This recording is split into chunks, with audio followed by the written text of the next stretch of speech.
So check this out, man. First of all, rest in peace to Coolio. Coolio played a pivotal part on why the West Coast was had such a mainstream run.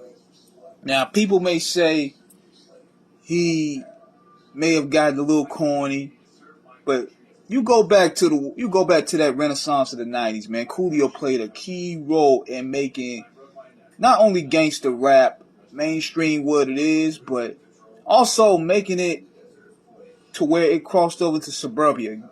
Gangsta's Paradise did that. It crossed hip hop into suburbia. Then he did the Keenan and Kel, Nickelodeon intro. But people don't know, man, he also had some dope bangers, man. Look at the joints that he did for Dub C in the Mad Circle. He also put out fun music like 1, 2, 3, 4. Then he also put out the joint Too Hot, which was spreading the message about safe sex. Coolio had a good range of songs, and he knew he had the voice, he had a nice delivery. My favorite song for Coolio was I See You When You Get There. See you when you get there. See you when you get there. That's one of the best songs he did. And he had them dudes out there, the 40 Thieves. They were dope. But people wondering, what happened to Coolio and why did it feel like as though he never held that popularity? Well, 2 things. 3 things. Number 1, mainly, Coolio didn't play the game. Like, you listen to this interview that he did a while back where he was saying that they had made offers to him and he turned them down. That's number 1. He didn't play the game. And that probably halted his career. And number 2, he shitted on Weird Al Yankovic. Now, he didn't like Weird Al Yankovic making parodies of his songs. Everybody else seemed to be cool with it, but he didn't like it.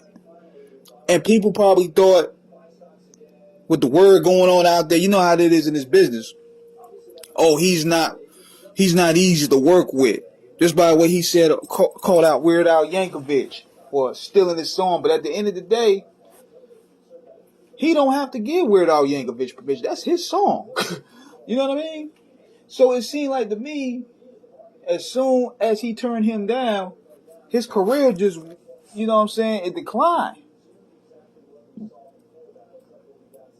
It seemed like he faced a decline since then because they probably saw him as very complicated and hard to work with. But if that was his priority, he didn't want him to use his song because he wrote the song, he produced it.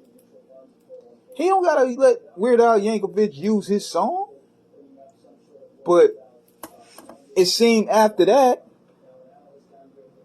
it didn't really go from there. Even though they let bygones be bygones, they probably squashed it down a line, but the industry never forgets. And that's probably where from there, he kind of faced a decline because he didn't really come out with another follow-up album after Gangsta's Paradise.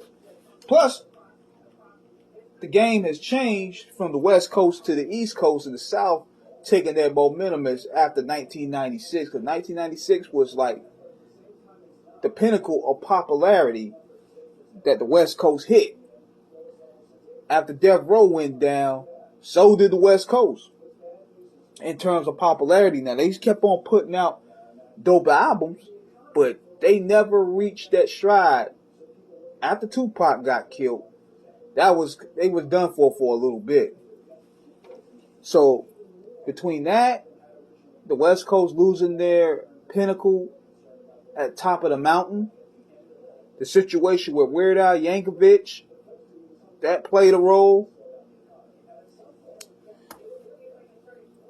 I feel as though it's like this too, man. And this is not going directed to anybody that knows Coolio, because a lot of people that I know personally know Coolio personally, and that they get their respect. However, my issue is with a lot of the fans, a lot of these radio outlets that want to sit here and all of a sudden boo-hoo about this man. But yet, I bet you this, and I told this to one of my friends earlier. If Coolio right now decided to come out with an album, would any of these platforms support it? Would you still see that he washed up? Would you still tell him, oh, you got to sit your ass down?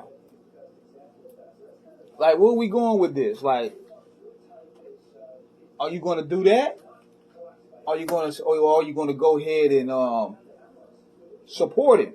Because he's a legend and he put in his work. I believe it would be the latter.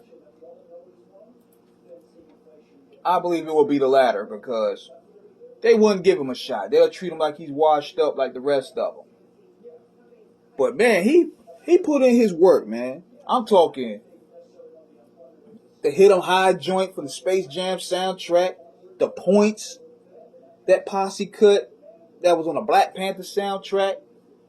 Oh man, what else did he have? Man? He had a lot of joints, man. All the Way Live.